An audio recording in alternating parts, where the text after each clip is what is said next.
how's it going, and welcome to my review of Pixar's Onward, a movie that, well, it kind of came out, but it didn't. It's one of those movies that unfortunately was left in pandemic limbo, where it was about to be released.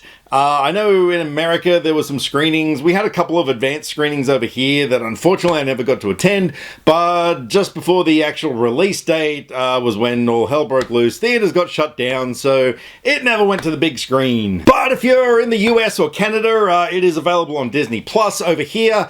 We do have it on various streaming platforms where you can actually buy or rent it, so there are ways to get to see this movie, so yeah, I definitely recommend checking it out. So Onward tells a story. It's set in sort of a magical kingdom that used to be like something out of a Dungeons and Dragons game, where you've got orcs and elves and minotaurs and centaurs and all those sort of mythical creatures, but along the way they've embraced technology, and so it's set in a world that is kind of akin to our own, where you have modern conveniences and houses and transport, but it's populated by mythical creatures. And it tells the story of two brothers, Ian and Barley, who are a couple of elves who their father has since passed away. Barley, the older brother, played by or voiced by Chris Pratt, he actually had some memories of him, but Ian, who's voiced by Tom Holland, never got to know his father, and it's sort of one of his big dreams in life was to actually have met his dad. And so upon his 16th birthday, he gets given a magical item that will actually bring their dad back for a day. But unfortunately the spell is disrupted, so the dad ends up sort of half there. He's only a pair of legs, and so the brothers have to go on a quest to try and find a stone to put in this stuff to complete the spell so they can spend time with their dad for one more day. Now, I'm going to be honest, when this movie came out, well, when the trailers came out, I should say, I didn't actually see a trailer for it. It wasn't that I wasn't interested.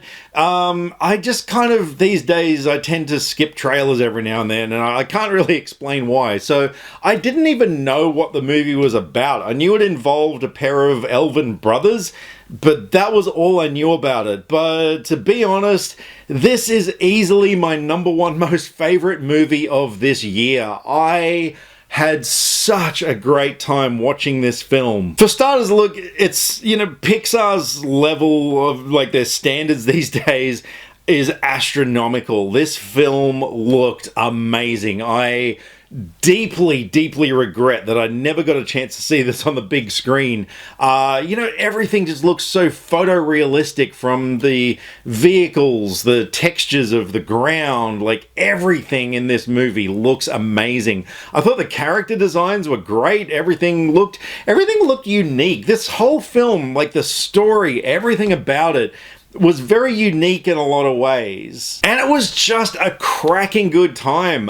From start to finish, like, it's hilariously funny. There's so much heart to this damn thing, but it is just such a great adventure film. It really reminded me in a lot of ways of the Indiana Jones films, to the point where it does actually heavily borrow a couple of specific things that happen in the Indiana Jones trilogy. And yes, I'm calling it a trilogy because there ain't no fourth movie. But I love the dynamic between the two brothers as well. Like, I was kind of expecting it was going to go a traditional route where the older brother is a jerk and he treats his younger brother that way, and, you know, they're sort of having this big clash or whatever. But the older brother was kind of sort of a nerd character in a way. Like, he's very heavily involved in this sort of Dungeons and Dragons stuff, you know, which helps a lot in their quest because everything sort of revolves around that sort of thing.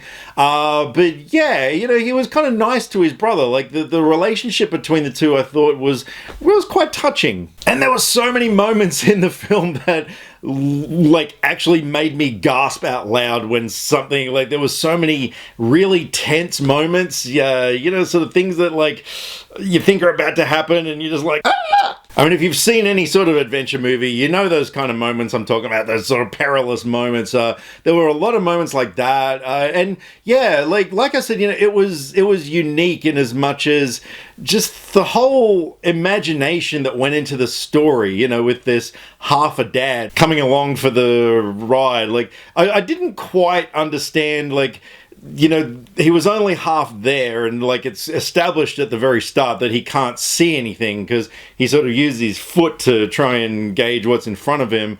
But I don't know, they sort of bent the rules a little bit throughout the story. There were moments where the dad kind of knew or seemed to know what was going on and was able to comply. So yeah, they did shift the rules a little bit here and there. And there were a lot of really memorable minor characters and stuff. Like there's a group of pixies that are a bikie gang, and they're just so completely aggressive, you know, and for these little tiny creatures to be such little ass kickers, I just thought that was a great idea. But if you like movies that have got dragons and magic and adventure and all that sort of stuff, then yeah, I can highly recommend this film. I think, yeah, aside from the inconsistencies with the dad's legs, the only other things that kind of let it down just a tiny little bit for me, there were just a few moments in the film that seemed like plot devices that seemed kind of rushed or convenient.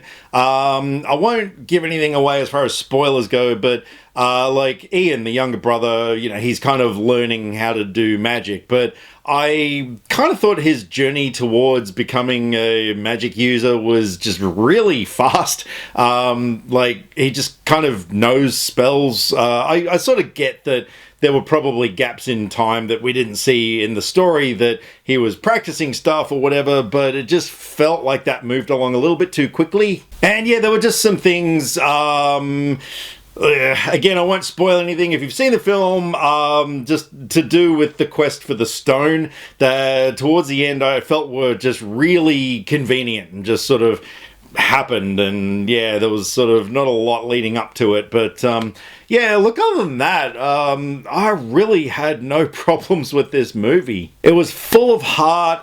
It left me with tears at the end. I was actually going through this film thinking, my god, finally a Pixar film that's not going to make me cry, but then the end is just so bittersweet, and yeah, I cracked. But yeah, look, I'm definitely going to buy this movie on Blu-ray. I really want to see it in 3D, so I'm absolutely going to buy the 3D Blu-ray when that comes out. And yeah, this is my most favorite film so far this year, and I'm going to give Onward a 9.5 out of 10.